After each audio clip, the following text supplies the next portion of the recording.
So my first visual illustration for chapter 7 is a photo showing the market revolution and how in the 19th century, American business and global trade transformed the US with factories and mass production. By the turn of the century, many parts of the South switched from self-sufficiency in food production to depending on the economy for food production. The South failed to keep up with the pace of industrialization and urbanization in the Northeast and Midwest. The second photo I have for chapter 7 shows cotton monoculture, one of the many reasons for the shift, including phosphorus-based fertilizer, which made farmers go into debt as they bought more and more chemicals to speed up crop maturation and fend off the boll weevil, which is the last photo for my visual analysis. Which is the last photo for my visual analysis of chapter 7 and is the reason for the destruction of the cotton fields. So by the time the Great Depression had hit, cotton farmers had already been suffering for years due to the boll weevil causing so many horrendously poor harvests.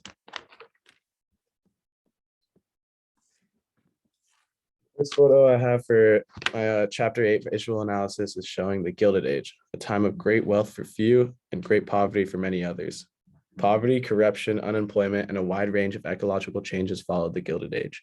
America saw unprecedented growth in industry and technology, but unaware of the future aftermath that would occur with it.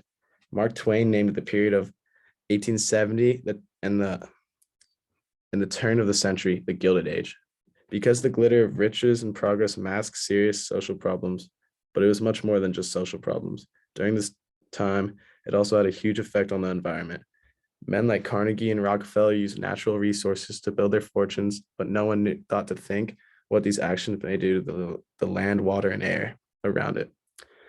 The second photo I have for chapter 8 is showing how conflicts between workers and factory owners caused them to go on strike, which came frequently and would sometimes lead to violence by militias sent from the corrupt government at that time. The last photo I have for chapter 8 is a cartoon by Bernard Gillam called The Protectors of Our Industries.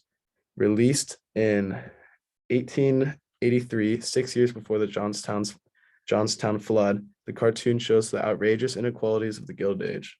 In the image, it shows wealthy businessmen sitting on top of a raft, which is held up by different types of workers, the businessmen holding their money as the workers struggle beneath them. The image shows the public's frustration with the dynamic of power between the industrial giants and the working class. Pretty much most all the time, businessmen exploited their workers, usually forcing them into dangerous working conditions, while the businessmen sit back, not getting their hands dirty at all, thanks to the help of liberty of contract and or Lochnerism.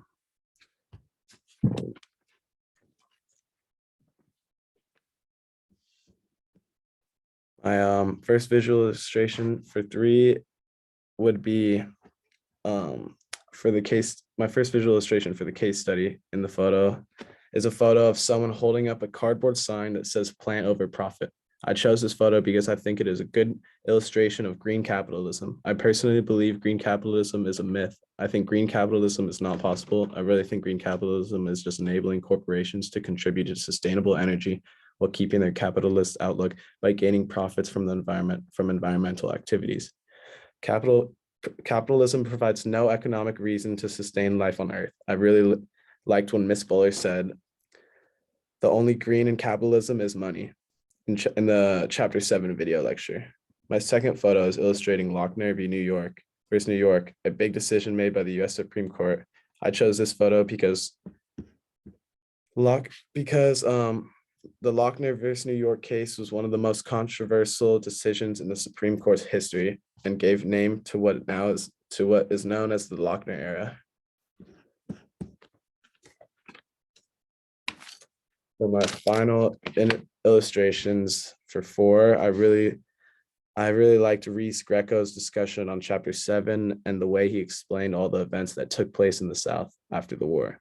I liked how he said the 2 problems that could have gone green were the monoculture farms and the huge lumber operations, and the solutions he gave for those 2 problems that could have gone green.